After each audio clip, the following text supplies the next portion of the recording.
Welcome to the future of farming. Organic farming. प्रस्तुत है Biofit. Plant growth promoters, bio emulsifier, bio pesticides और cattle feed जैसे जैविक products की एक श्रेष्ठ रेंज। भारत में 10 लाख से भी अधिक किसानों का विश्वसनीय बायोफिट फसलों पर लगने वाले खर्चों को कम करते हुए पैदावार बढ़ाने में मदद करते हैं। बायोफिट कृषि, फायदेमंद कृषि।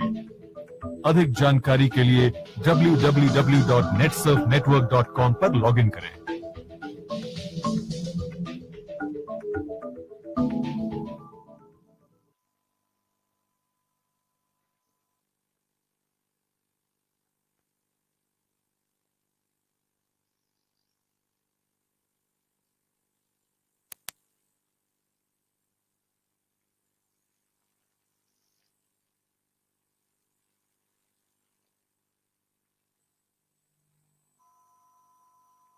नमस्कार। तो आज हम शुरुआत करते हैं बायोफिट के बारे में, जानकारी कैसे और हमारे प्रोडक्ट क्या है इस बारे में। तो इससे पहले हम लोग बात करेंगे कि जैविक खेती जो हम लोग आए दिन सुनते हैं, आए दिन हम लोग बात करते हैं, तो ये जैविक खेती क्या होती है। तो बहुत बार जब किसानों से बात होती है तब हमें पता चलता है कि जैविक खेती करना यानी हमारी ट्रेडिशनल फार्मिंग करना, पर असल में ये फार्मिंग करना आज के तारीख में, आज के समय पॉसिबल है क्या। क्योंकि अगर हम बात की जाए जैविक खेती में, सबसे पहली चीज आती है कि आपको अधिक से अधिक मात्रा में गोबर खाद इस्तेमाल करना, बाकी की सारी चीजों का इस्तेमाल करके हमें नेचुरली फार्मिंग करना। पर आज हम लोग देख रहे हैं कि किसानों के पास में इतनी गाय, इतनी भैंसें बची ही नहीं है ताकि वो जैविक खाद यानी जो FYM है वो बनाकर हमारे खेतों में डाल सके। तो हम लोग जैविक खेती कैसे कर सकते हैं। साथ ही साथ जब हमने भारत भर किसानों से बात की, उनसे पूछा, तो उनके सामने तरह तरह की समस्याएं आज देखने मिलती है। सबसे पहली समस्या की बात करें तो वो है आज दिन ब दिन हमारा खर्च बढ़ रहा है। अब ये खर्च क्यों बढ़ रहा है, तो हम लोगों ने आज तक ये नहीं समझा कि हमें कितनी मात्रा में कौन सी चीज डालनी है ताकि हमें ज्यादा से ज्यादा उत्पादन मिल सके। दूसरी चीज पूछी जाए तो उत्पादन क्षमता। आज अगर हम बात करें भारत की तो 70% आबादी ये कृषि के ऊपर निर्भर है, और इसको अगर आगे बढ़ाना है, इसको डेवलप करना है, तो हमारे सभी किसानों को ज्यादा से ज्यादा मेहनत करनी पड़ेगी और हमारी पैदावार बढ़ानी पड़ेगी। तो अब ये पैदावार बढ़ाने के लिए हम लोग आज ना जानते हुए भी केमिकल खाद का, केमिकल दवाओं का इस्तेमाल कर रहे हैं, जिस वजह से मात्र हमारा दिन ब दिन खर्च बढ़ रहा है, पर उत्पादन क्षमता जितनी चाहिए उतनी हमें नहीं मिल पा रही। उसके बाद में हम लोगों ने किसानों से और बात की और आपको क्या समस्याएं देखने मिलती है, तो उनमें से सबसे कॉमन चीज उन्हें उभर के आई वो है कि आज हमारे खेतों की जो उपजाऊ क्षमता है वो दिन ब दिन कम होती जा रही है। वो क्यों कम हो रही है, तो सबसे पहली चीज हरित क्रांति, ग्रीन रिवॉल्यूशन में कहा गया था कि अगर हमें ज्यादा से ज्यादा उत्पादन चाहिए, हमें अच्छी फसल चाहिए और हमारी मिट्टी ये अच्छी बनी रहनी चाहिए, उसके लिए एक समान मात्रा में हमें केमिकल और ऑर्गेनिक जितनी भी चीजें उनका इस्तेमाल करना जरूरी है। पर आज हमारे बीच में एक जंग छिड़ गई है। अगर मेरे पड़ोस का किसान 1 बोरी DAP डाल रहा है, यूरिया डाल रहा है, तो मुझे 2 बोरी डालना है, जिसकी वजह से दिन ब दिन हमारे जमीन की उपजाऊता कम होती जा रही है और हमें देखने मिल रहा है कि आज हमारी जो धरती माँ है वो सख्त हो गई है। तो इन्हीं सभी चीजों के ऊपर हम लोगों ने काम किया और ऐसे प्रोडक्ट ढूंढ के निकाले जो आने वाले समय में हर एक किसान भाई जब इस्तेमाल करेगा तो उसे ज्यादा से ज्यादा उत्पादन तो मिलेगा ही मिलेगा, साथ ही साथ उनका खर्च कम हो जाएगा। अगर मैं जैविक खेती की बात करूं, आज किसी भी किसानों से अगर बात की जाए, उन्हें पूछा जाए कि जैविक खेती करना यानी क्या करना हुआ, तो सबसे पहले चीज बोलते हैं सर गोबर खाद डालना है, बिना केमिकल की खेती करना है। पर यह संभव है क्या, ये प्रश्न आज हमारे सामने सबसे बड़ा है। तो नेटसर्फ ने क्या किया, अपने 16 साल रिसर्च करके कुछ ऐसे प्रोडक्ट्स बनाए जो आपको ज्यादा से ज्यादा उत्पादन तो देंगे ही, साथ ही साथ आपकी मिट्टी, हवा, पानी और आपके उत्पादन को अच्छा बनाने में मदद करेंगे। तो हम एक एक करके इन प्रोडक्ट्स के बारे में जानकारी लेंगे और समझेंगे कि ये प्रोडक्ट काम कैसे करते हैं और आपको आने वाले समय में ये ज्यादा से ज्यादा उत्पादन कैसे दे पाएंगे। तो सबसे पहले बात करें हम, तो हमारा जो प्रोडक्ट है स्टीम रिच। स्टीम रिच क्या है, या हमारी जो पूरी बायोफिट प्रोडक्ट रेंज है उसमें कौन सी प्रोडक्ट आती है। तो अगर हम लोग क्रॉप केयर की बात करें तो हमारे पास में सबसे पहली प्रोडक्ट है स्टीम रिच, दूसरा प्रोडक्ट है हमारे पास एनपीके, तीसरा बायो 95 कॉन्सेंट्रेट, उसके बाद में हमारे पास में शेक और आखिरी प्रोडक्ट है रैपअप।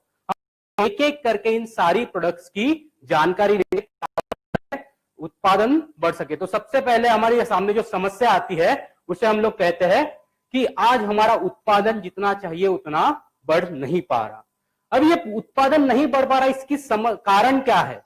तो हम लोगों ने किसानों से वापस बात की, उनसे पूछा कि आप जो बीज खरीदते हो, कितने लोगों ने उस बीजों के ऊपर एक जर्मिनेशन परसेंटेज यानी उस बीजों की उगम क्षमता लिखी होती है, वो कितने लोगों ने पढ़ी। बहुत बार किसान बोलते हैं 60%, कोई बोलता है 70%। तो अगर 70% उस बीजों की जो उपजाऊ क्षमता है, अंकुरित होने की क्षमता है, तो हमें देखने मिलता है कि हम कितने बीजों के पैसे दे रहे हैं। तो हम लोग 100 बीजों के पैसे देते हैं और मात्र हमें 70 छोड़ ही मिल पाते हैं, जिसकी वजह से हमारा पहले ही स्टेज में 30% का नुकसान हो जाता है। अब अगर मैं पूछूं ये नुकसान कितने भाइयों को कम करना होगा, तो हर कोई बोलता है हमें कम करना है। तो ये अब कम कैसे किया जाता है। जिस समय हम लोग स्टीम रिच का सीड ट्रीटमेंट करते हैं यानी बीजों का उपचारण करते हैं, उस समय क्या होता है कि ये जर्मिनेशन परसेंटेज को स्टीम रिच ये 98% तक लेकर जाता है। अब ये अंकुरीकरण होता कैसे है। आपने हर बार देखा होगा कि हर एक बीजों के ऊपर एक अपना कवच होता है, एक अपना आवरण होता है। जिस समय ये आवरण खुलेगा उस समय ही बीज अंकुरीकरण की प्रक्रिया शुरू होगी। बहुत बार देखा जाता है कि ये सीड कोट अच्छी तरह से खुल नहीं पाते और चाहिए वैसा जर्मिनेशन नहीं मिल पाता। इसीलिए हम लोगों ने स्टीम रिच में क्या किया कि सारे के सारे अमाइनो एसिड, जो 26 तरह के अमाइनो एसिड्स है, वो सारे के सारे हम लोगों ने स्टीम रिच में दिए ताकि अंकुरीकरण क्षमता ये 98% तक बढ़ जाए और आपको एक अच्छा उत्पादन मिले। और जो आपका होने वाला नुकसान था 30% का, वो मात्र 1-2% पर आकर रुक जाए। जब आप पहली बार स्टीम रिच इस्तेमाल करते हो तो इस तरह से आपका जो होने वाला खर्च है, सबसे पहले तो स्टीम रिच कम करने में मदद करता है। उसके बाद में अगर हम लोग बात करें तो स्टीम रिच आपके उत्पादन जो पौधे हैं उसकी क्षमता बढ़ाता है। अभी ये क्षमता बढ़ती कैसे है। बहुत बार किसानों से हम लोग पूछते हैं कि किस तरह हमारे जो पेड़ होते हैं 2 तरह की जड़ें होती है। एक होती है टैप रूट सिस्टम जिसे हम कहते हैं कि पानी शोषण करने वाली जड़ें, और दूसरी जड़ें होती है सफेद रंग की सफेद तंतु मूलियां। इनका काम होता है कि मिट्टी में से अधिक मात्रा में सारे के सारे पोषक तत्व खींचकर उस पौधे को सशक्त बनाए ताकि आने वाले समय में वो ज्यादा से ज्यादा उत्पादन देने के लिए काम करे। हम देखते हैं अगर ये सफेद जड़ों की संख्या कम होगी तो मॉर्टेलिटी के रेशियो ये बढ़ते हैं और हमें चाहिए वो उत्पादन नहीं मिल पाता। साथ ही साथ हमारा खर्च बढ़ता है क्योंकि वापस हमें सोइंग करना पड़ता है, वापस हमको प्लांटेशन करना पड़ता है, जिसकी वजह से हमारा खर्च सिर्फ बढ़ता है। तो जब हम स्टीम रिच का पहला स्प्रे करते हैं उस समय क्या होता है कि जड़ों का विकास ये बहुत अच्छी तरह से होता है और मिट्टी में से सारे के सारे पोषक तत्व जैसे NPK माइक्रोन्यूट्रिएंट ये अधिक से अधिक मात्रा में खींच दिए जाते हैं, जो आने वाले समय में उस पौधे को सशक्त बनाते हैं और ज्यादा उत्पादन देने के लिए वो तैयार होता है।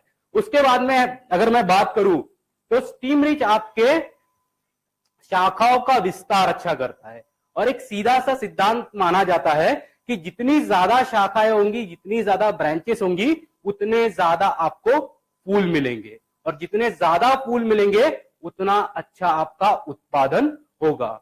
अगर एक उदाहरण तौर पे मैं बात करूं तो एक आम का पेड़ अगर लिया जाए तो उसके ऊपर हमें करोड़ों फूल मिलते हैं, पर हमें आम कितने मिलते हैं। बहुत बार बोलते हैं 1000, कोई बोलता है 2000, कोई बोलता है 5000, पर बाकी के फूलों का हुआ क्या। जब भी हम लोगों ने झड़े हुए फूल देखे हैं तो उसकी जो पीछे की टिप होती है जिसे हम लोग बर्ड कहते हैं, वो सबसे पहले तो काला होकर नीचे गिर जाता है, जिसकी वजह से हमारा नुकसान हो रहा है। तो नेटसर्फ ने वापस रिसर्च किया, सोचा कि इसके पीछे सच में कारण क्या है जिसकी वजह से हमें यह सब समस्याएं देखने मिल रही है। तो हम लोगों ने ढूंढ के निकाला कि ऑक्सीजन की मात्रा जब कम होने लगती है तब ये फूल छोड़ों से गिरकर नीचे गिर जाते हैं, जिसकी वजह से आपका नुकसान होता है। तो हम लोगों ने वापस रिसर्च किया और इस ऑक्सीजन को नेचुरल सोर्सेज से ढूंढ कर निकाला और स्टीम रिच में आपको दिया है। और जिस समय आप स्टीम रिच का इस्तेमाल करते हो उस समय हमें देखने मिलता है कि ये फूलों को की झड़ने की जो प्रोसेस है उसको कम कर देता है, उसकी प्रक्रिया को कम कर देता है और आपको अधिक से अधिक फूल मिलते हैं। और सीधा सा सिद्धांत जैसे हम लोगों ने देखा था, जितने ज्यादा फूल होंगे उतने ज्यादा फल हमको मिलते हैं। तो इस तरह से स्टीम रिच आपके उत्पादन को बढ़ाने में मदद करता है। उसके बाद में अगर हम लोग बात करें तो सबसे इंपॉर्टेंट चीज होती है कि आपकी क्वालिटी। हर कोई आज बात करता है कि अच्छी क्वालिटी होनी चाहिए, सब्जियां अच्छी दिखनी चाहिए। तो इसके ऊपर हम लोग तरह तरह के आजकल प्रोसेस कर रहे हैं। जैसे कि अगर मैं सेब की बात ले लूं तो उसके ऊपर हम वैक्स लगाते हैं ताकि वो चमकीला दिखे, ज्यादा अच्छा दिखे और हमें बाजार में उसका अच्छा भाव मिले। पर ये सब चीजें पहले होती थी क्या? जब हमारे दादा परदादा खेती करते थे, किसानी करते थे, उस समय ये चीजें होती थी क्या? पहले तो सभी यही था। पर उस समय एक चीज हमेशा देखी जाती थी कि आप जिस तरह का उत्पादन इस्तेमाल कर रहे हो, जो प्रोडक्ट आप यूज कर रहे हो, वो उसके क्षमता को पूरा कर सकता था। पर आज हमारे मिट्टी में वो सारे पोषक तत्व पर्याप्त मात्रा में उपलब्ध ना होने के कारण हमें अच्छी क्वालिटी नहीं मिल पाती। तो हम लोगों ने स्टीम रिच में और चीजें की, फॉलिक एसिड हो गया, अमाइनो एसिड्स हो गए, इनको इस अनुपात में मिलाया ताकि आने वाले समय में वो अच्छी क्वालिटी का उत्पादन ले सके। अगर मैं गेहूं की बात करूं, आप में से बहुत सारे लोग गेहूं खरीदने जाते होंगे तो देखते होंगे कि गेहूं दिखता कैसे है, कैसे खरीदना चाहिए, उसका एक पैरामीटर क्या है। तो हम लोग बोलते हैं कि गेहूं जितना गेहूं होगा, उसका रंग जितना अच्छा डेवलप हुआ होगा, दाना जितना अच्छी तरह से भरा हुआ होगा, उतना वो क्वालिटी में अच्छा है, उसको उतना अच्छा दाम मिलता है। अगर मैं फल और सब्जियों की बात करूं तो सब्जियों के पत्ते जितने ज्यादा चौड़े होंगे उसमें हरेपन, जो हम क्लोरोफिल परसेंटेज बोलते हैं, वो जितना ज्यादा होगा उतना वो अच्छा उत्पादन है। तो स्टीम रिच क्या करता है कि आपके जो उत्पादन है उसकी क्वालिटी को बढ़ाता है, जिस वजह से जब कोई भी किसान भाई ऐसा उत्पादन लेके बाजार में जाता है तो उसको ज्यादा से ज्यादा दाम मिलने में मदद मिलती है और अल्टीमेटली किसानों का फायदा होता है।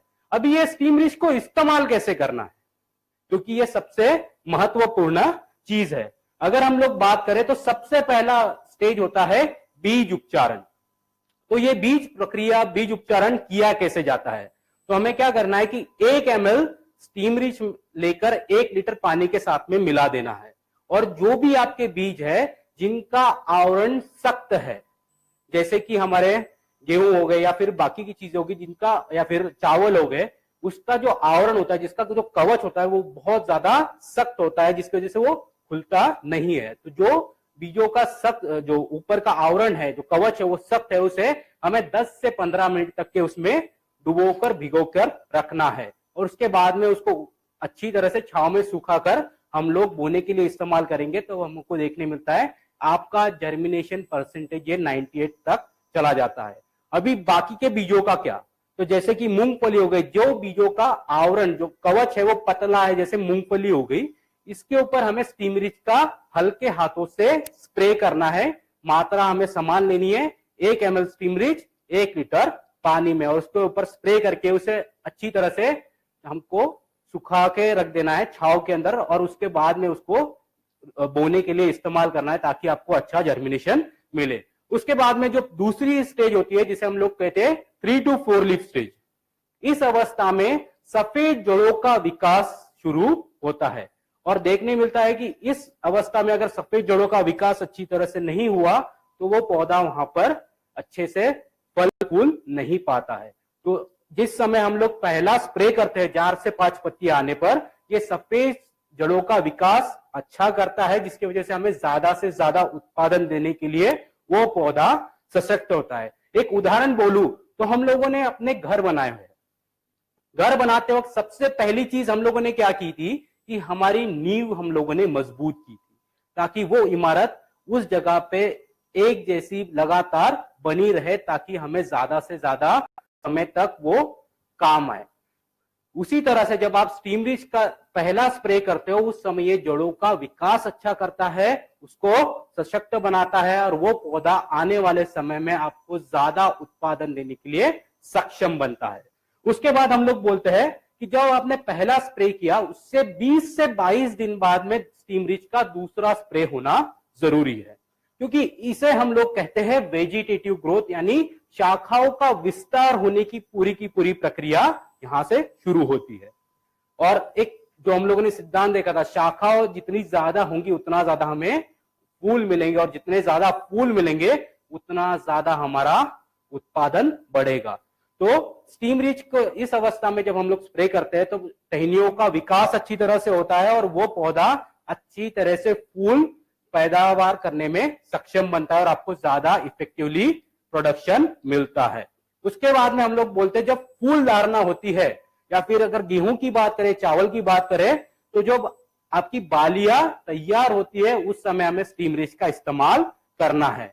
क्योंकि जिस समय हम लोग स्टीम रिच का इस्तेमाल करते हैं उस समय क्या होता है कि जो भी कार्बोहाइड्रेट हमारे पेड़ों के तने में जमा हुआ है वो पूरा का पूरा ऊपर की ओर बढ़ के आपके फूल और आपके अनाज की तरफ बढ़ता है, और उसको अच्छी तरह से भरने में मदद करता है।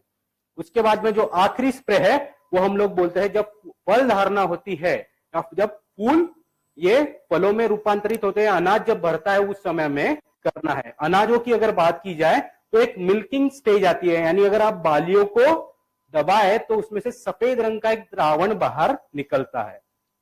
अगर हम लोग इस अवस्था में स्टीम रिच का इस्तेमाल करते हैं तो हमें देखने मिलता है कि ये ज्यादा अच्छी तरह से भरते हैं, उसमें नेचुरली सारे के सारे तत्व जमा हो जाते हैं, उसका रंग अच्छा आता है, और जब आप ऐसा उत्पादन लेके बाजार जाते हो तो आपको ज्यादा अच्छा आमदनी भी होती है। अभी स्टीम रिच का डोज क्या? आज सारे के सारे लोग स्टीम रिच बेचते हैं, पर हम लोग एक चीज हमेशा बोलते हैं कि स्टीम रिच का जो डोज है वो साफ तौर पे कहिए, क्योंकि अगर जिस समय आप डोज साफ तौर पे कहते हो 99% रिजल्ट वहीं पर आ जाते हैं, आपको किसी भी तरह के कोई भी प्रॉब्लम्स नहीं होते। तो हम लोग स्टीम रिच के बारे में कहते हैं कि 1 लीटर पानी में आपको 1 ml स्टीम रिच इस अनुपात में, इस मात्रा में इस्तेमाल करना है, ताकि आपको ज्यादा अच्छे रिजल्ट मिले। अभी स्टीम रिच इस्तेमाल करते समय 2 चीजों का हमेशा से ध्यान रखना है। सबसे पहली चीज, किसी भी केमिकल दवाई के साथ में स्टीम रिच को मिलाना नहीं है। अगर हम लोग किसी भी दवाई के साथ में अगर स्टीम रिच को मिलाते हैं तो स्टीम रिच की कार्य क्षमता ये गड़बड़ हो जाती है, वो अच्छी तरह से काम नहीं कर पाता। और अगर हमको अच्छे रिजल्ट चाहिए तो हमेशा ध्यान रखना है कि स्टीम रिच को किसी भी दूसरी दवाओं के साथ में इस्तेमाल ना करें। दूसरी सबसे महत्वपूर्ण चीज, हर एक किसान के पास में मात्र एक ही पंप होता है जिससे वो केमिकल दवाइयां भी स्प्रे करता है, या फिर आपकी जो ऑर्गेनिक दवाइयां है वो भी स्प्रे करेगा, या स्टीम रिच भी उसी के साथ में उसी में स्प्रे करेगा। तो जब भी हम लोगों को कोई भी स्टीम रिच का स्प्रे करना हो उस समय स्टीम रिच का इस्तेमाल करें, ताकि उसके कोई भी रिएक्शन ना हो और आपको ज्यादा अच्छे रिजल्ट मिल सके। अगर अभी हम लोग बात करेंगे बायो 95 के बारे में, आज जो सबसे बड़ी समस्या किसानों के सामने है वो है कि आज दिन ब दिन हमारा खर्च बढ़ रहा है। अब ये खर्च बढ़ा क्यों? हम लोगों ने बहुत सारे किसानों से मिले, बात की, उनसे हर बार पूछा कि जब आप दवाइयां खरीदते हो बाजार से, वो फिर वो इंसेक्टिसाइड हो, पेस्टिसाइड्स हो, कुछ भी हो, कितने लोगों ने उसका लेबल पढ़ा? वो बोलते हैं हाँ सर पढ़ा, उस पे ऐसे पॉइजन लिखा होता है, पर एक चीज उस पे और लिखी होती है, और वो होता है ये दवा पेट्रोलियम बेस है, यानी इस दवा में तेल का अंश है। अभी एक सादा सा प्रश्न है मेरा आपसे कि कभी भी तेल और पानी एक साथ में मिक्स हो पाया है क्या? तो जवाब आता है नहीं। इसीलिए आज जब किसान बाजार से दवाइयां खरीदते हैं, लाते हैं, हमारे खेतों में स्प्रे करते, तो देखने मिलता है खेतों के एक हिस्से में अच्छे रिजल्ट आते हैं, एक हिस्से में नहीं आते। जहां पे दवाई स्प्रे की है वहां पे रिजल्ट दिखते हैं, जहां पे सिर्फ पानी स्प्रे हुआ है वहां पे रिजल्ट हमें नहीं देखने मिलते। तो हम लोगों ने क्या किया, एक ऐसी प्रोडक्ट बनाई जो आपको आने वाले समय में ज्यादा से ज्यादा अच्छी तरह से आपकी दवाई की कार्य क्षमता बढ़ा दे। तो हम लोगों ने क्या किया, इसे एक इमल्सिफाइंग एजेंट की तरह हम लोगों ने इस्तेमाल किया, जो क्या करता है, तेल और पानी की घनता को एक समान करके अच्छा मिश्रण देता है। यानी आप जो भी दवाई लेते हो उसकी कार्य क्षमता बढ़ाने का काम बायो 95 करता है। उसके बाद में इसका दूसरा काम है, ये आपको पत्तों के ऊपर दवाई को चिपकाए रखता है। जब आप स्प्रे करते हो तो आपको इस तरह का चित्रण देखने मिलता है, पत्तों के ऊपर छोटी छोटी बूंदें तैयार होती है और उससे एक बड़ी बूंद होकर सारी की सारी दवाई जमीन में गिर जाती है, जिसकी वजह से हमारा सिर्फ नुकसान हो रहा है। अगर ये नुकसान हमें कम करना है तो हमें बायो 95 का इस्तेमाल करना होगा। जिस समय हम बायो 95 का इस्तेमाल करते हैं उस समय क्या होता है, ये दवाइयों को पत्तों के ऊपर अच्छे से चिपकाए रखने का काम करता है, ताकि ये दवाई नीचे नहीं गिरती और हमारा होने वाला नुकसान कम होता है। आज अगर हम बात करें किसी भी किसानों से, तो उनसे हम पूछते हैं कि आपने कितने लोगों ने कीड़ों को पत्ते खाते हुए देखा, वो बोलते हैं सभी ने देखा। उनसे पूछा फिर कैसे खाते हैं, तो वो बोलते हैं कि वो पत्ते जो होते हैं थोड़ा यहां से खाएंगे, थोड़ा सा इधर से खाते हैं, थोड़ा इधर से खाते हैं और बाकी का छोड़ देते हैं। मेरा ये प्रश्न है, ऐसा वो क्यों करते हैं? आज हमें पता ही नहीं होता कि जहां पर दवाइयां गिरी हुई है, जहां पर दवाई है, सिर्फ वहां पर ही उन दवाइयों का असर होता है, उसका जो इफेक्ट होता है उसी जगह पे मिलता है। पर बायो 95 सिर्फ दवाइयों को पत्तों पे चिपकाता नहीं है, बल्कि उसको अच्छे से उन पत्तों के ऊपर फैलाता भी है। अगर ये फैलाना अच्छी तरह से हुआ तो कोई भी लूप होल नहीं बचता, कोई भी ऐसी जगह नहीं बचती जहां पे कोई भी इंसेक्ट उसे खा सके। और इसकी वजह से हम लोग बोलते हैं कि ये दवाई की कार्य क्षमता को बढ़ाता है और आपके खेतों को सुरक्षा प्रदान करता है। अभी हम लोगों ने और एक प्रश्न पूछा कि ये जो कीड़े होते हैं ये कहां पर आते हैं, पत्तों के ऊपर के हिस्से में आते हैं या नीचे के हिस्से में? हर कोई बोलता है कि पत्तों के नीचे आते हैं, और हम लोग स्प्रे कहां करते हैं, पत्तों के ऊपर। तो अभी मेरा प्रश्न ये है, कीड़े आए हैं नीचे, हम लोगों ने स्प्रे किया है ऊपर, हमको रिजल्ट कैसे मिलेंगे? इसके लिए हमको अभी नीचे से स्प्रे करना होगा। तो हर किसी को पता है कि ये मुमकिन नहीं है। तो अब इसे मुमकिन कैसे बनाया जाए? क्योंकि नेटसर्फ हमेशा सोचती है, समझती है, किसानों के हर प्रॉब्लम्स को अंडरस्टैंड करके प्रोडक्ट में डेवलपमेंट करती है। तो हम लोगों ने एक चीज इसमें और दी, अंतर प्रवाह्य करने की क्षमता। हर एक पत्तों के ऊपर छोटे छोटे रंध्र होते हैं जिसे स्ट्रोमेटा कहा जाता है, और इन स्ट्रोमेटा का काम होता है कि प्रकाश संश्लेषण क्रिया को अच्छी तरह से कर सके, और ये सिर्फ सुबह के समय थोड़ी देर के लिए ही खुलते हैं। पर बायो 95 में जो तत्व है वो क्या करते हैं, इन स्ट्रोमेटा उसको खोलकर पत्तों के ऊपर से लेके नीचे तक इस दवाई को लेकर जाते हैं, जिसकी वजह से जो हमारे कीड़े हैं उन तक ये दवाई पहुंच जाती है और आपको ज्यादा अच्छे रिजल्ट मिलते हैं, और आपका जो नुकसान हो रहा है 25 से 30% का, वो कम होने में मदद मिलती है। अभी स्टीम रिच को इस्तेमाल कैसे करना है?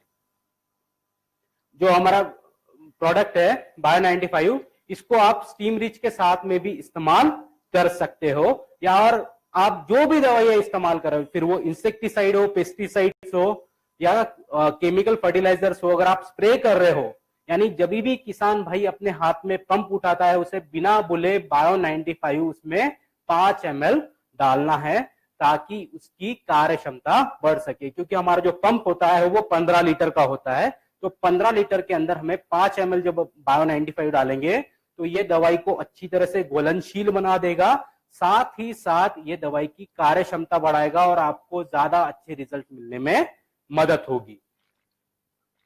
उसके बाद में हम लोग बात करेंगे एनपीके के बारे में। क्या है एनपीके? आज हर कोई बात करता है नत्र स्फुरद पलाश। तो एनपीके यानी नत्र स्फुरद पलाश है क्या? सबसे पहले तो नहीं। हम लोगों ने क्या किया है, हमारा जो निसर्ग है इसके अंदर एक बहुत अच्छा वरदान हम लोगों को दिया था हमारे भगवानों ने, हमारे जो ये सृष्टि बनाई इसने उसने, कि किसानों के लिए 76% नाइट्रोजन फ्री ऑफ कॉस्ट यानी बिना मूल्य उपलब्ध कराया था। पर और साथ में कुछ ऐसी मित्र जीवात हमारे खेतों में दी थी, हमारे निसर्ग में दी थी, जो आपको वो सारा का सारा नत्र खींच के, नाइट्रोजन खींच के आपके उत्पादन को बढ़ा सके, आपको किसी भी तरह के कोई भी यूरिया डीएपी डालने की जरूरत ना पड़े। एक उदाहरण के तौर पे मैं बोलूं तो हम लोगों ने सभी ने जंगल देखा है। जंगल में एक बारिश होती है तो सारा का सारा जंगल हरा भरा हो जाता है। ये हमारे खेतों में क्यों नहीं होता?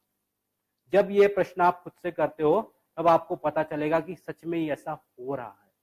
साथ ही साथ जितनी भी मित्र जीवात हमारी थी जो मिट्टी को नरम करती थी, जिसे हम लोग केचुए कहते हैं, वो भी दिन ब दिन कम हो रहे हैं।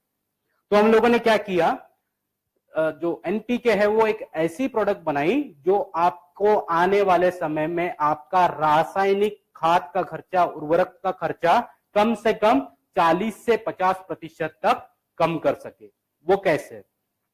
जब आप एनपीके इस्तेमाल करते हो तो इसमें मौजूद जो एज़ोटोबैक्टर पीएसबी और पोटैश मोबिलाइजिंग बैक्टीरिया, ये क्या करते हैं, ये मित्र जीवात सबसे पहले तो आपके खेतों में चली जाती है और मल्टीप्लाई होती है, और ये क्या करती है, जो हवा में 76% नाइट्रोजन है उसे खींचकर जड़ों तक पहुंचाती है, जिसकी वजह से नाइट्रोजन का खर्च आपका सबसे पहले तो कम हो जाता है।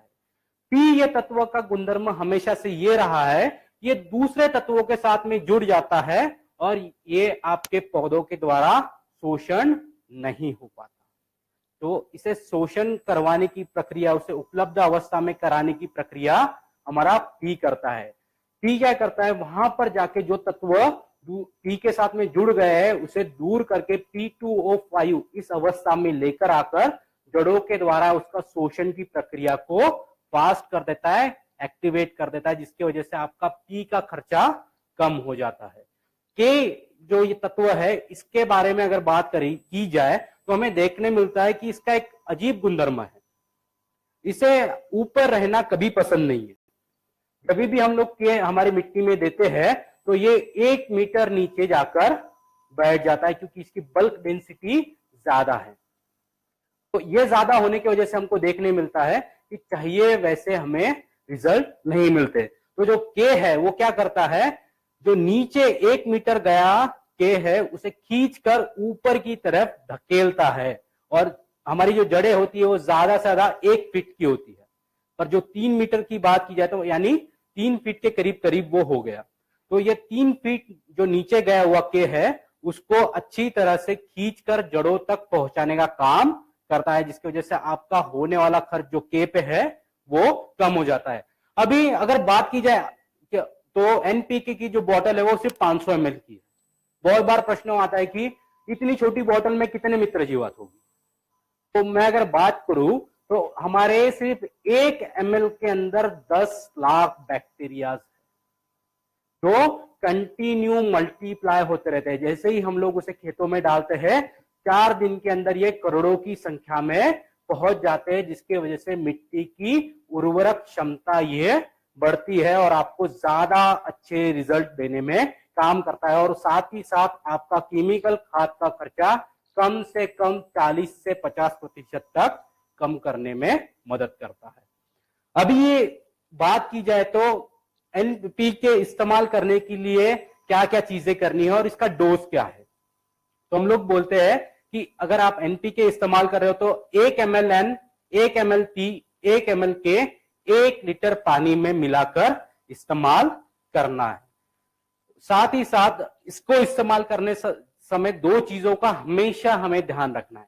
सबसे पहली चीज कि जब भी हम लोग एनपीके इस्तेमाल करें उस समय सबसे पहले तो जो भी कंटेनर में हम लोग एनपीके बना रहे हैं उसको अच्छी तरह से धो ले, और उसके बाद में ही एनपीके का सॉल्यूशन जो द्रावण है वो बना के हमें इस्तेमाल करना है। और दूसरी सबसे महत्वपूर्ण चीज यानी 4 दिन पहले और 4 दिन बाद हमारे खेतों में किसी भी तरह की फर्टिलाइजर्स यानी उर्वरक हो, पेस्टिसाइड्स हो या फिर हर्बिसाइड्स हो, इसका इस्तेमाल नहीं करना है। क्योंकि जब ये मित्र जीवात मल्टीप्लाई होती है और उस समय अगर आप कोई केमिकल डाल देते हो तो उनकी मल्टीप्लीकेशन होने की प्रोसेस, उनकी बढ़ने की जो प्रक्रिया होती है वो कहीं कभी रुक जाती है और आपको ज्यादा अच्छे रिजल्ट नहीं मिलते। इसलिए हम लोग कहते हैं कि 4 दिन पहले और 4 दिन बाद इसका इस्तेमाल नहीं करना है। अभी एनपीके इस्तेमाल करने के कौन से तरीके हैं या फिर किस माध्यम से हम लोग एनपीके हमारे खेतों तक पहुंचा सकते हैं। तो सबसे पहली मेथड यानी क्या, बहुत सारे किसान भाई आज गोबर खाद का इस्तेमाल करते हैं।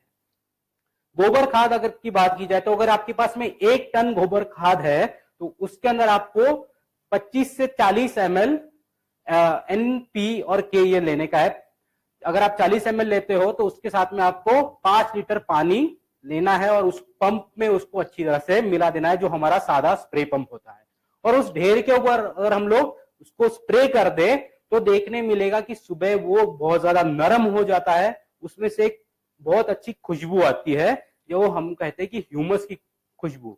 जब पहली बारिश होती है तो वो एक बहुत धीमी धीमी मिट्टी की सुगंध आती है, उस तरह की सुगंध आने लगती है, जिसकी वजह से हम कह सकते हैं कि उसके अंदर के जितने भी ऑर्गेनिक कार्बन्स है वो एक्टिवेट हो गए हैं। निसर्ग में का जितना भी नत्र है वो उस गोबर खाद में आकर जमा हो गया है। और जब आप ऐसी गोबर खाद का इस्तेमाल करते हो तो आपको ज्यादा अच्छे रिजल्ट मिलने में मदद होती है। मेथड नंबर 2, जितने लोग नहरों से पानी भरते होंगे उन्हें क्या करना है कि एक अगर 200 लीटर का ड्रम लिया जाए, उसको एक नल लगा दिया जाए और क्या करना है, उसमें सॉल्यूशन जो तैयार किया है, अगर 200 लीटर का ड्रम है तो 200 ml N, 200 ml P, 200 ml ये 200 लीटर पानी के साथ हमको मिला देना है और उसको एक नल लगवा देना है।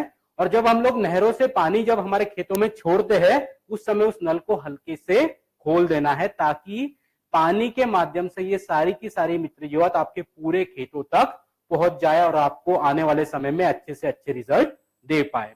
मेथड नंबर 3, अगर आपके पास में नहरें नहीं है, कोई बोलेगा मेरे पास ड्रिप इरिगेशन की सुविधा है, तो ड्रिप इरिगेशन में हम लोग कहते हैं कि अगर आप ड्रिप इरिगेशन के माध्यम से दे रहे हो तो उसके साथ में एक फर्टिगेशन टैंक नाम का एक उपकरण लगा होता है, जिसके माध्यम से हम तरह तरह के खाद हमारे खेतों में देते हैं।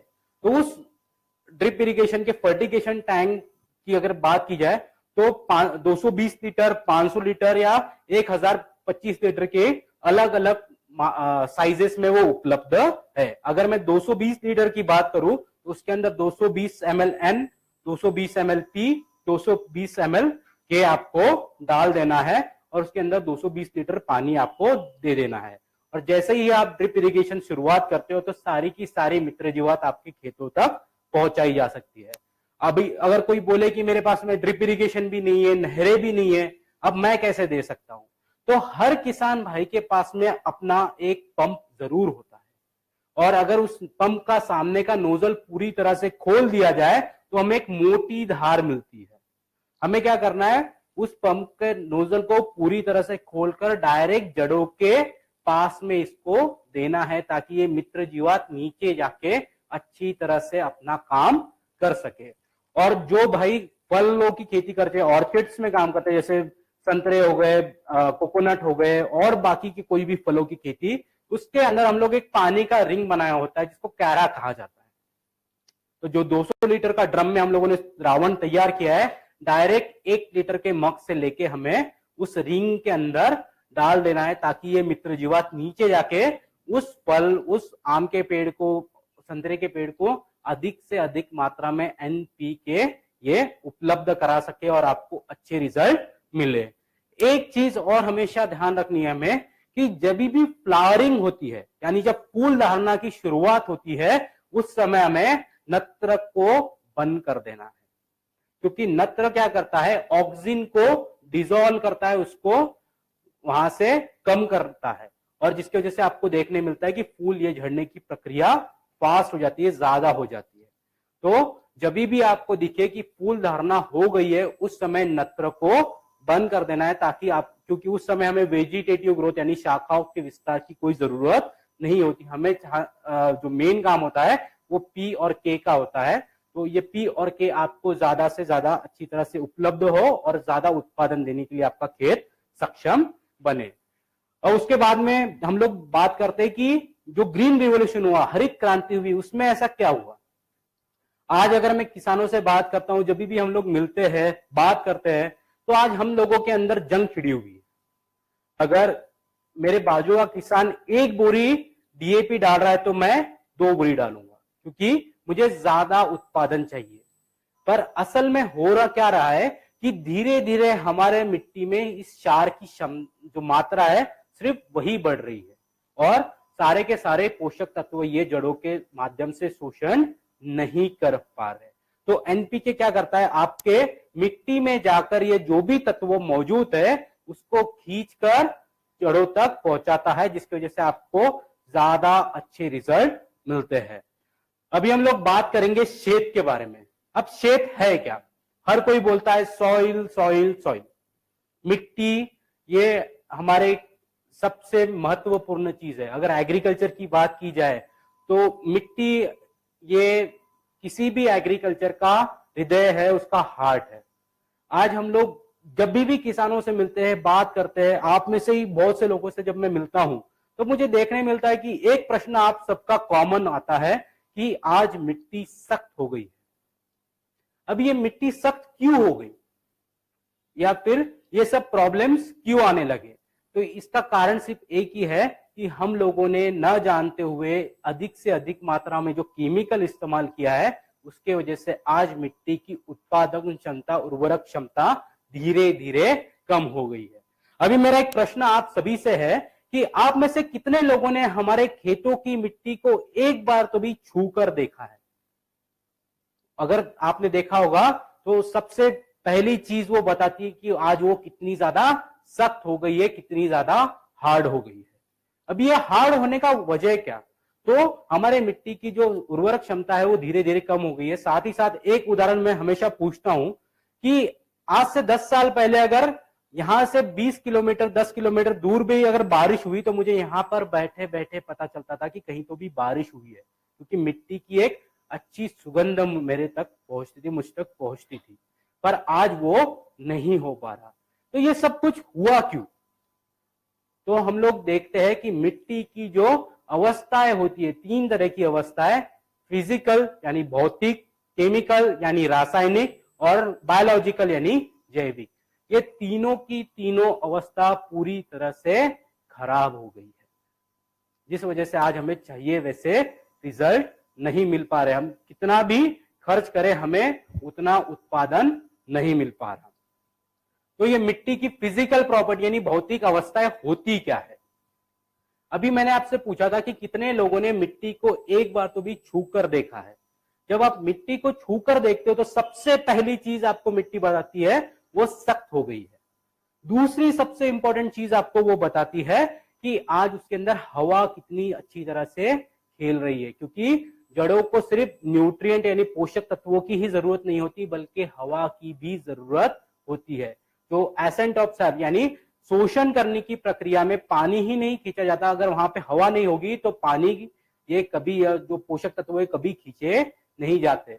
तो मिट्टी जितनी ज्यादा नरम होगी, उसमें जितनी ज्यादा हवा खेलेंगी, उतना ज्यादा आपको अच्छे रिजल्ट मिलते हैं। इसे हम लोग कहते हैं फिजिकल प्रॉपर्टी। दूसरी अवस्था होती है केमिकल प्रॉपर्टी।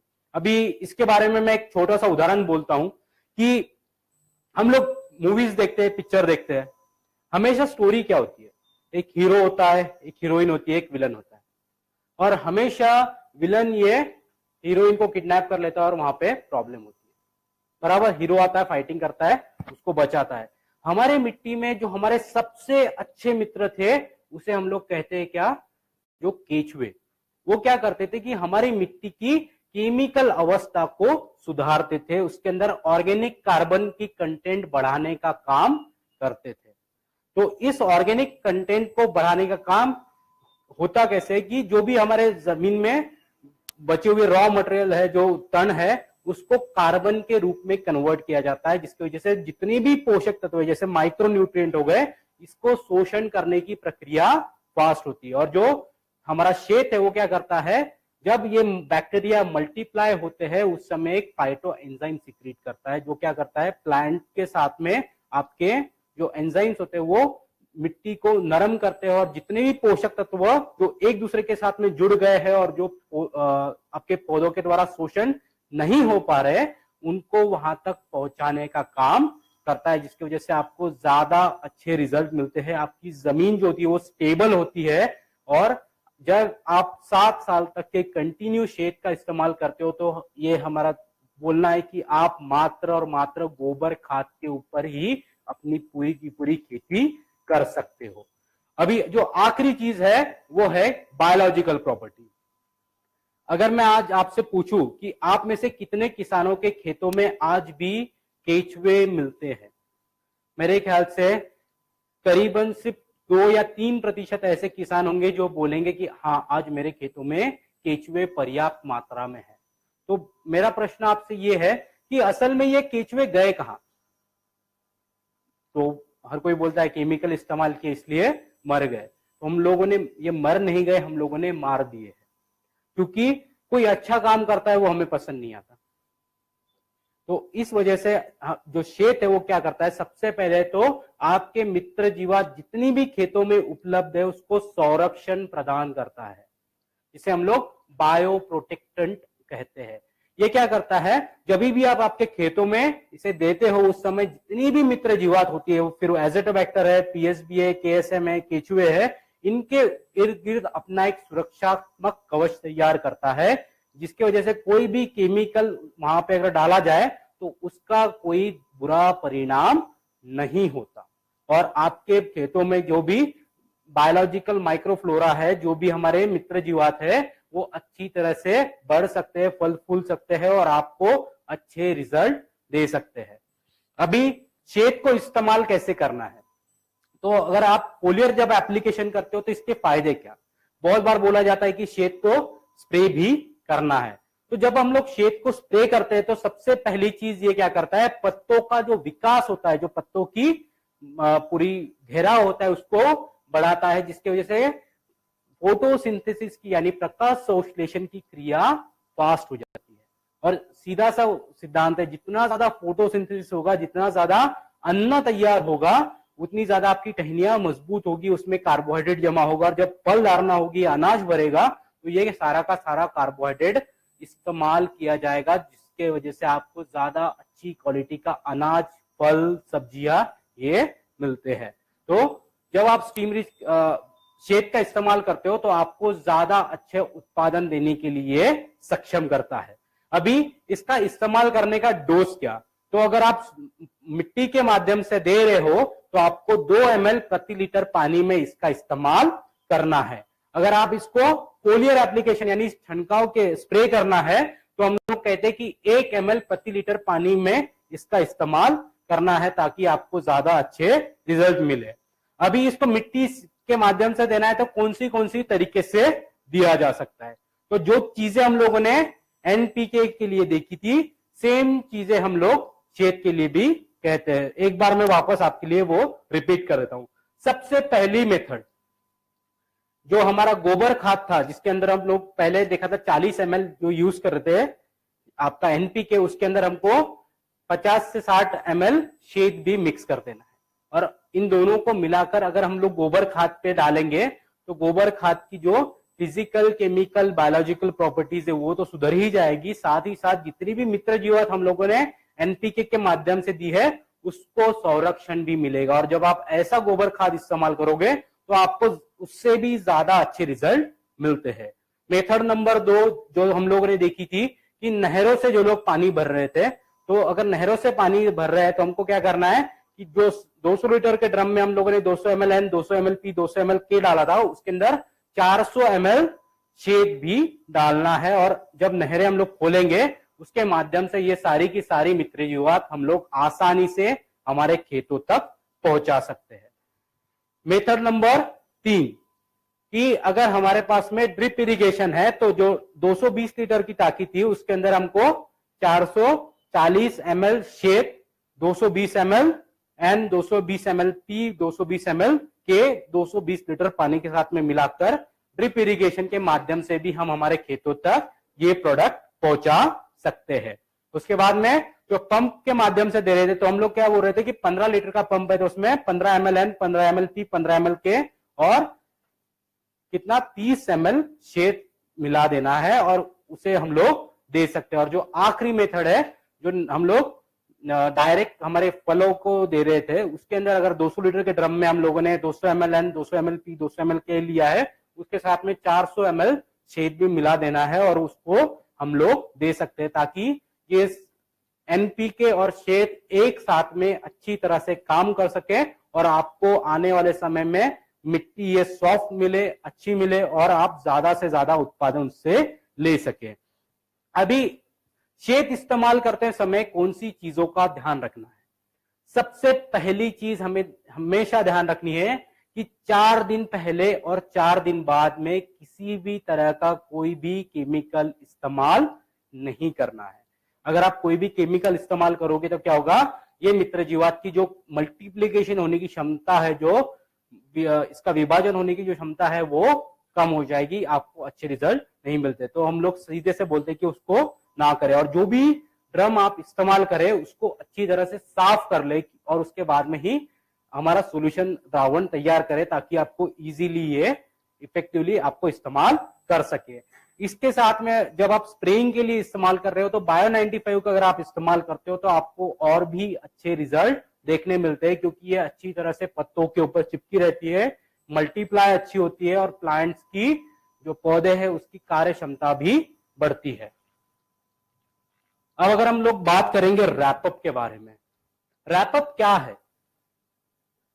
अगर हम लोग आज बात की जाए तो भारत में करीबन 56% किसानों को पता ही नहीं होता कि उनके खेतों में किसी भी तरह के कोई भी इन्फेक्शन आया है, और जब पता चलता है तब तक इतनी देर हो चुकी होती है कि उसको सॉल्व नहीं किया जा सकता, या फिर हमें बहुत ज्यादा मात्रा में इन केमिकल का इस्तेमाल करना पड़ता है। फिर भी भारत में करीबन 70% ऐसे किसान हैं जो सिर्फ रोगों की वजह से अपना पूरा का पूरा उत्पादन खो बैठते हैं। हम लोगों ने जब ये प्रोडक्ट बनाई तो हम लोगों ने बहुत सारी संस्थाओं के साथ में मिले बात की, ICAR हो गया, यहाँ की बहुत सारी नामांकित यूनिवर्सिटीज है उनमें गए, उनसे बात की, तो उनका कहना आया कि ये रोग हमेशा पहले स्टेज से ही हमारे खेतों में मौजूद होते हैं और तरह तरह के रोग हमारे खेतों में जो पौधे हैं उनको देते हैं। हम लोगों ने पूछा उनसे कि इनको रोका नहीं जा सकता क्या?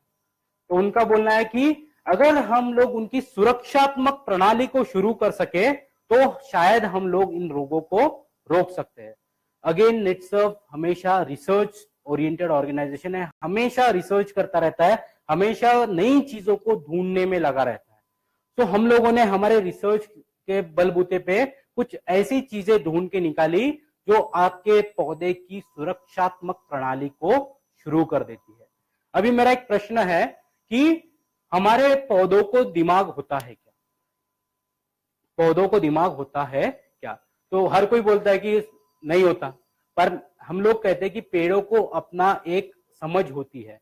अगर आपने देखा होगा जब भी बहुत ज्यादा धूप होती है उस समय, जब समर्स आते हैं, जो धूपकाला आता है, उस समय हर एक पेड़ अपना सारे के सारे पत्ते झड़ा देता है, नीचे गिरा देता है।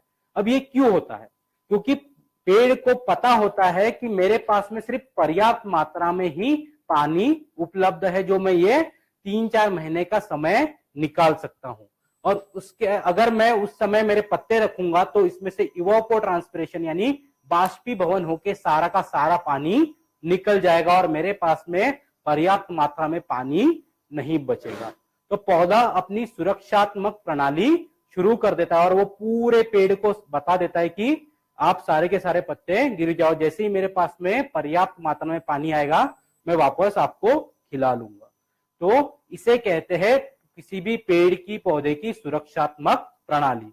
रैपअप उसी तरह से काम करता है। जब आप रैपअप का स्प्रे करते हो तो सबसे पहली चीज ये क्या करता है, इसके अंदर से जो सेकेंडरी मेटाबोलाइट्स रिलीज होते हैं वो आपके पौधे की सुरक्षात्मक प्रणाली को शुरू कर देते हैं और आपके पौधे को बताते हैं कि आने वाले समय में आपको तरह तरह के फंगल इन्फेक्शन हो सकते हैं, फंगल प्रॉब्लम्स हो सकते हैं, जैसे पाउडरी मिल्ड्यू हो गया, डाउनी मिल्ड्यू हो गया, इसके प्रॉब्लम्स आ सकते हैं।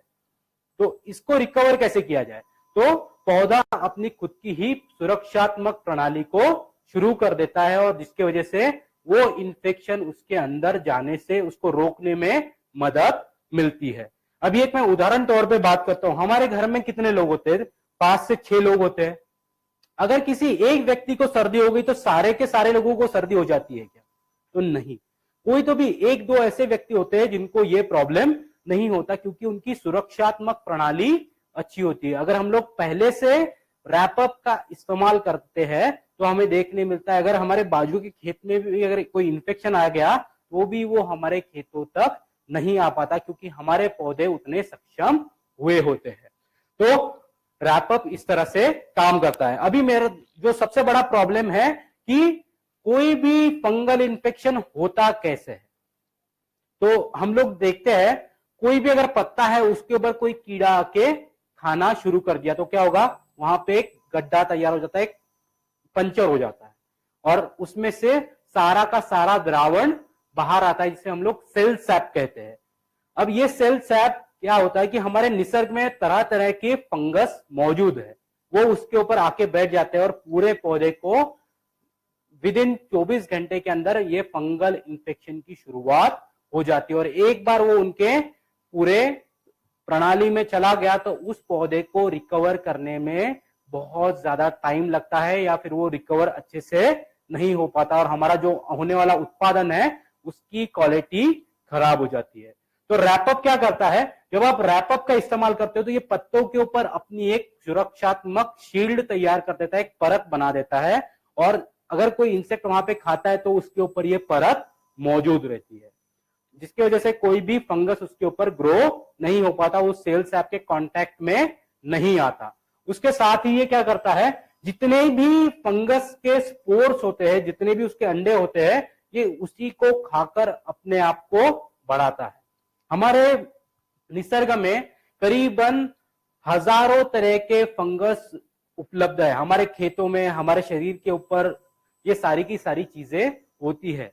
तो इन चीजों को रोकने के लिए रैपअप क्या करता है? जब भी आप रैपअप का इस्तेमाल करते हो तो ये उसके ऊपर उसको साफ कर देता है और उस ऊपर से हमारे शरीर जो पत्ते हैं उसके ऊपर अपना एक आवरण तैयार कर देता है, जिसकी वजह से कोई भी फंगस उस पेड़ों के अंदर तक नहीं जा पाती और हमारे खेत ये सुरक्षित रहते हैं। उसके बाद में ये क्या करता है कि जितने भी जो हमारे बैक्टीरियाज है जो इन्फेक्शन पैदा कर रहे हैं उसी के ऊपर मल्टीप्लाई होकर उसको पूरी तरह से नष्ट कर देता है।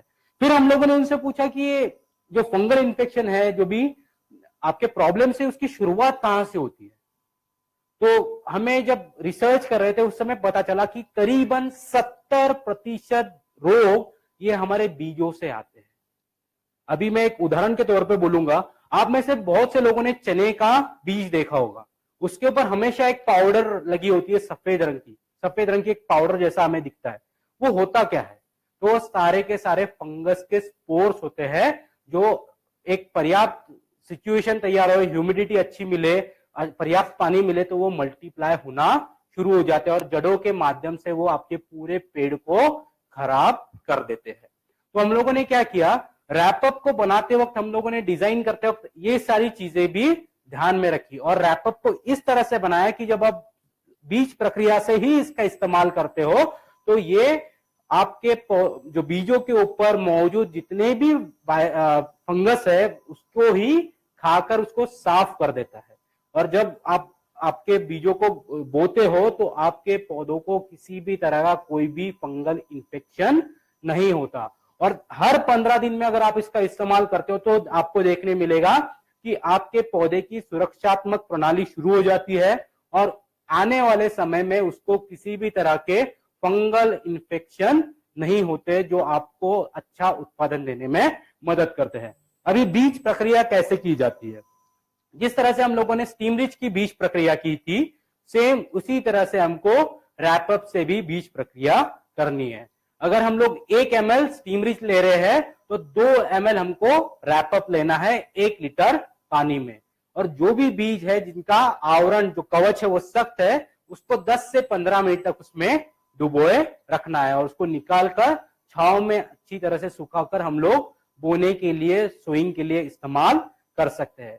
जो भी बीजों का आवरण पतला है, जैसे मूंगफली हो गई, उसके ऊपर हमें 1 लीटर पानी में 1 ml स्टीम रिच और 2 ml रैपअप लेके स्प्रे कर देना है, उसको हल्के से सुखा देना है और उसके बाद में इसे हमें बोने के लिए इस्तेमाल करेंगे तो उसके ऊपर कोई भी फंगल इन्फेक्शन नहीं होता। तो इसको इस्तेमाल करने का तरीका क्या?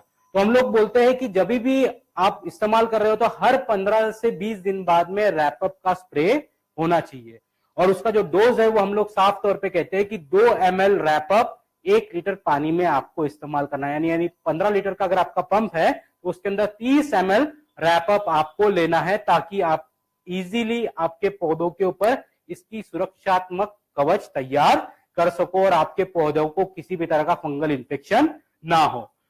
साथ में रैपअप इस्तेमाल करते वक्त 2 चीजों का हमेशा ध्यान रखना है, और वो क्या?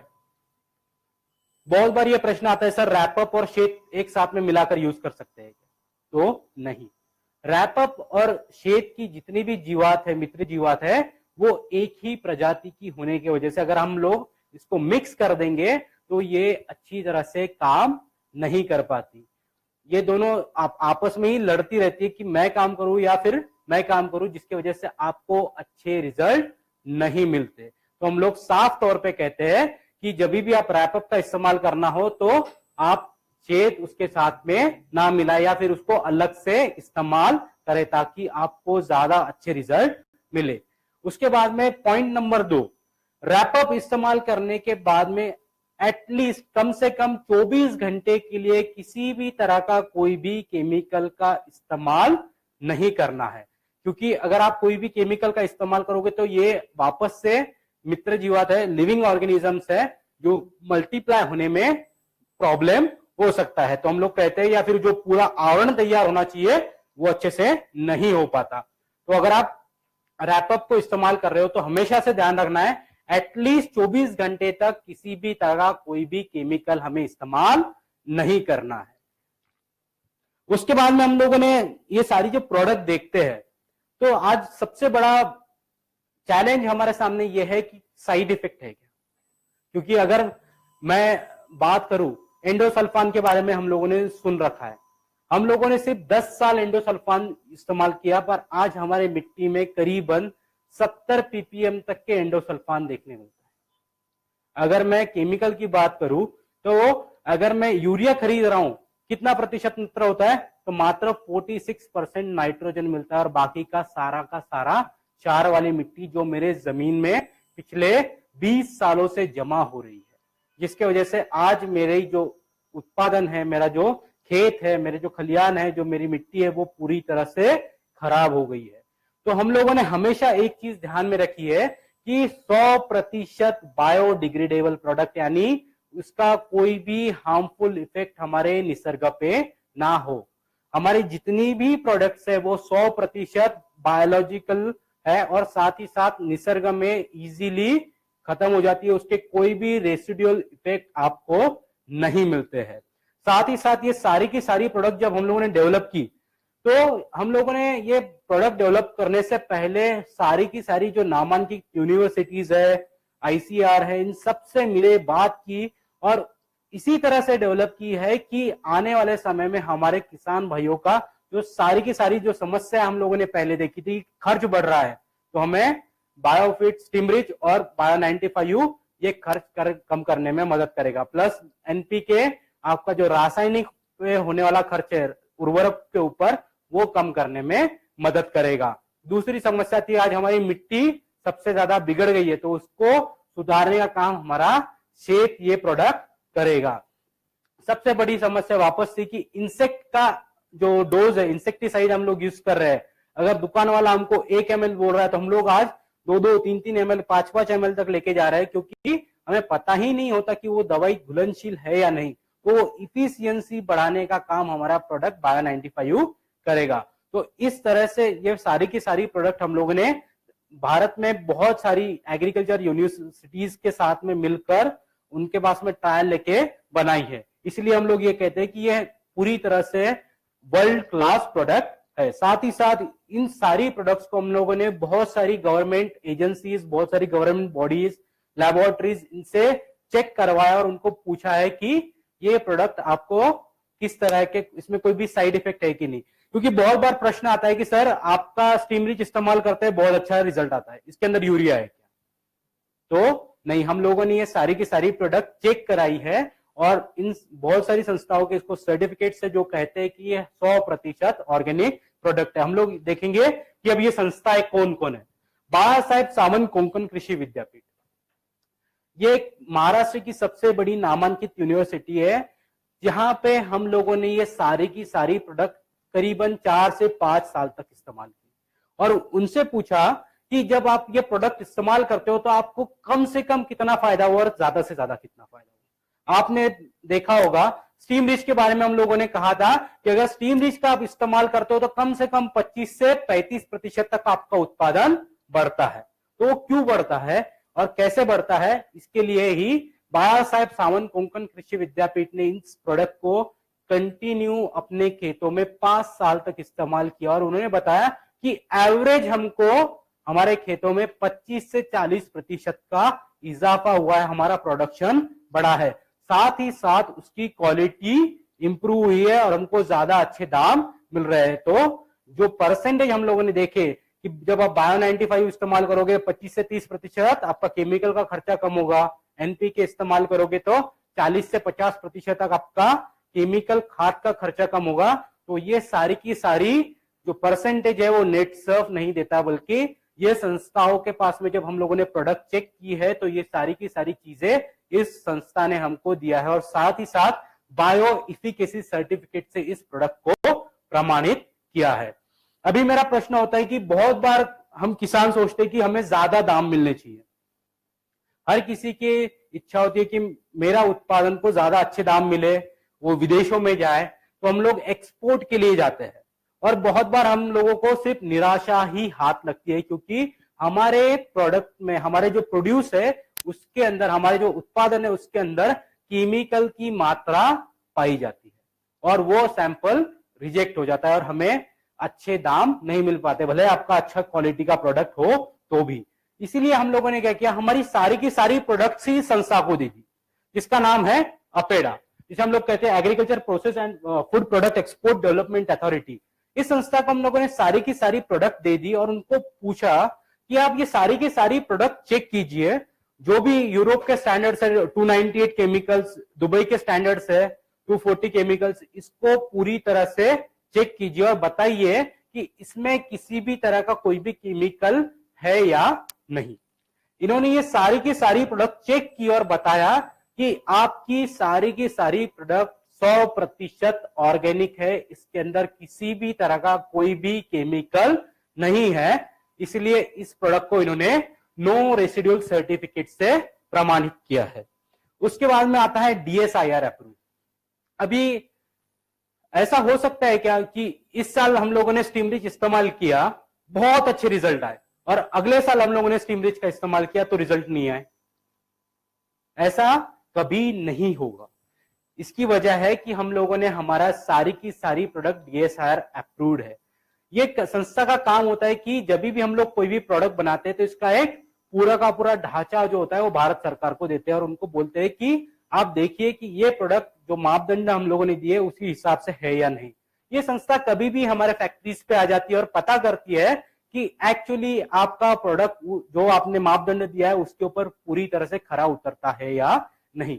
और जब कोई संस्था इन सारे चीजों का ध्यान रखती है, वो फिर रॉ मटेरियल हो, क्वालिटी हो, ये सब चीजों पे ध्यान रखती है, तभी उसको DSIR का सर्टिफिकेशन मिलता है। और वो सर्टिफिकेट्स भी आपको इस प्रोडक्ट के साथ में दिए गए हैं, जो आपको बताते हैं कि आपको 100% natural product, 100% result oriented products ही देंगे और आपको ज्यादा से ज्यादा इससे फायदा हो पाएगा। साथ ही साथ हमारे जो बाकी की कुछ प्रोडक्ट्स है जैसे CFC, वो भी बहुत सारी एजेंसी जैसे महात्मा फुले कृषि विद्यापीठ से सर्टिफाइड है। तो इस तरह से ये सारी की सारी प्रोडक्ट्स काम करती है, अपना कार्य क्षमता बनाती है और आपको आने वाले समय में ज्यादा से ज्यादा अच्छे रिजल्ट देने के लिए सक्षम है। अभी मैं आपसे सबसे विनती करता हूं कि आपके जो भी डाउट्स होंगे वो कमेंट बॉक्स में आपके क्वेश्चंस के द्वारा आप मुझ तक पहुंचा सकते हो, ताकि हम लोग उसके ऊपर अच्छी तरह से आपको समाधान पूर्वक उत्तर दे सके।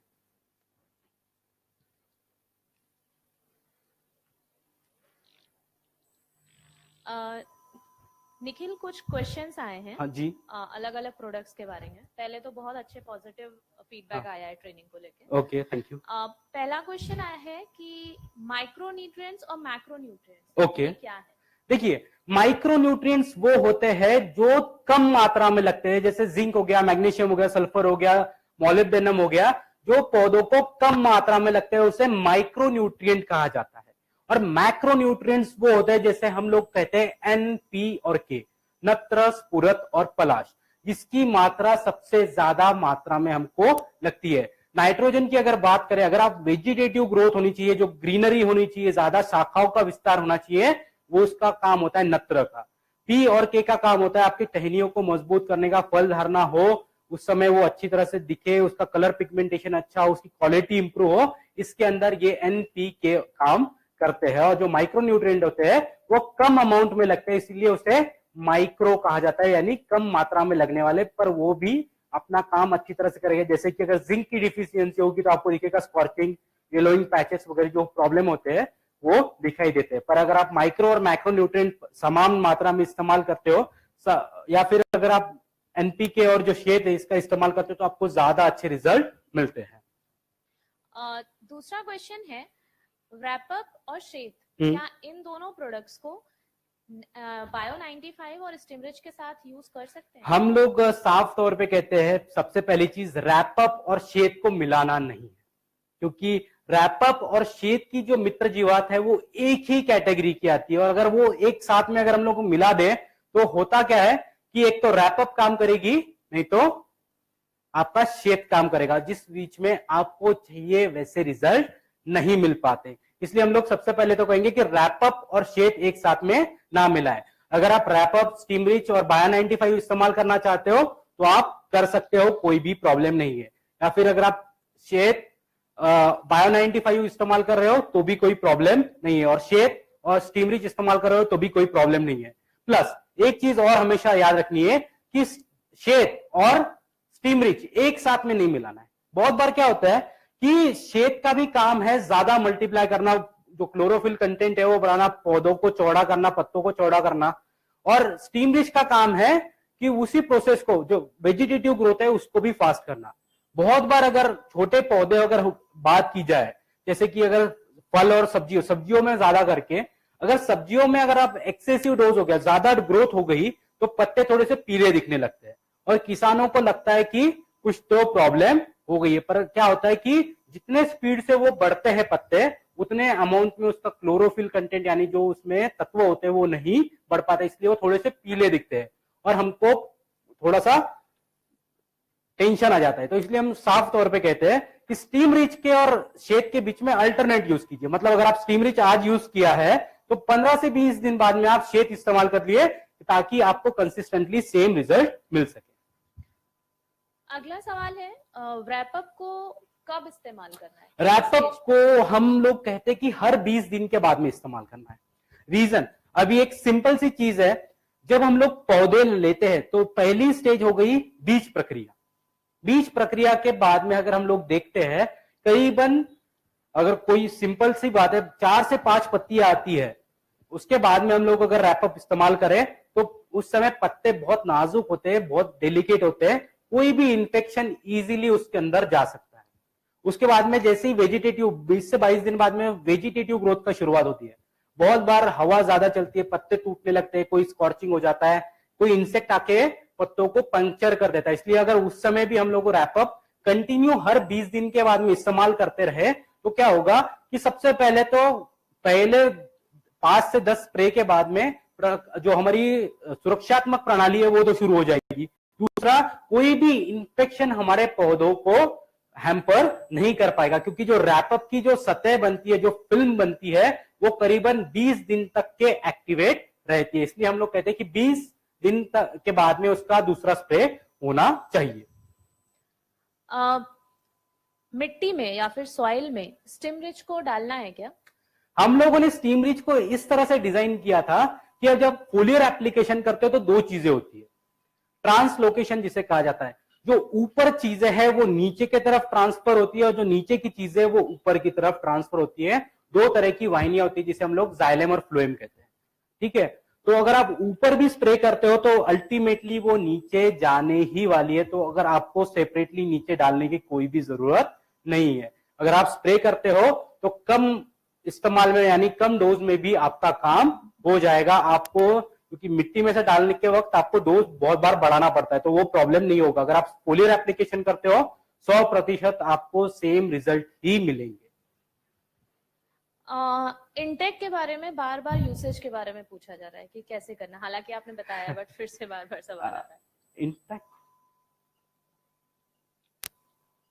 इनटेक अच्छा ओके, सॉरी ये था कि सीड जर्मिनेशन या फिर बीज प्रक्रिया सबसे मेन चीज होती है, बीज उपचारण। जो भी बीज हम लोग लेते हैं उसमें दो तरह के बीज होते हैं।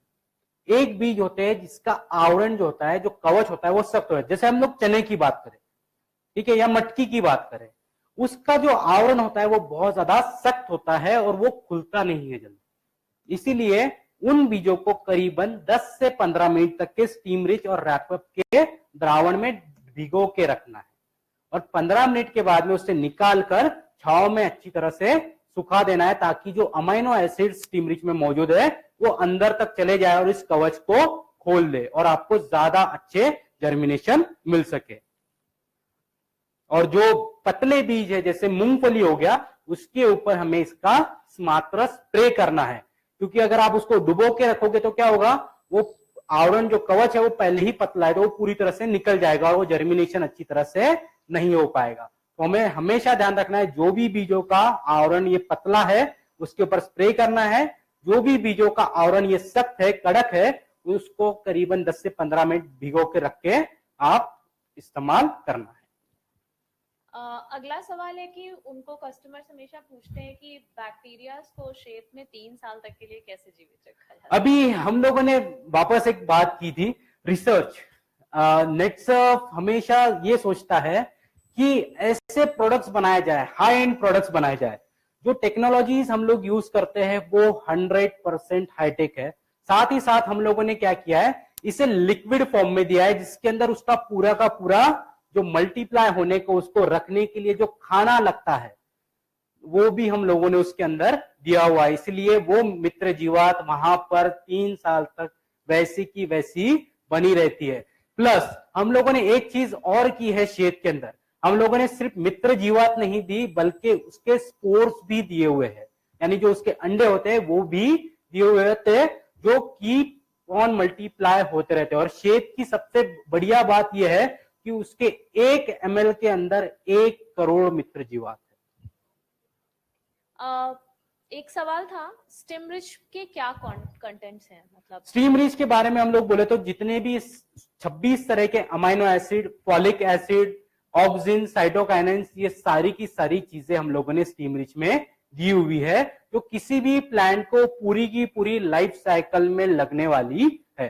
तो ये सारी चीजें हम लोगों ने स्टीम रिच में दी हुई है। साथ में हम लोगों ने इसमें सीविड एक्सट्रैक्ट दिया हुआ है, जो प्रोडक्ट को स्टेबिलाईज रखता है और आपको ज्यादा अच्छे रिजल्ट देता है, जिसकी वजह से आपको कोई भी तरह के कोई भी प्रॉब्लम नहीं आता है।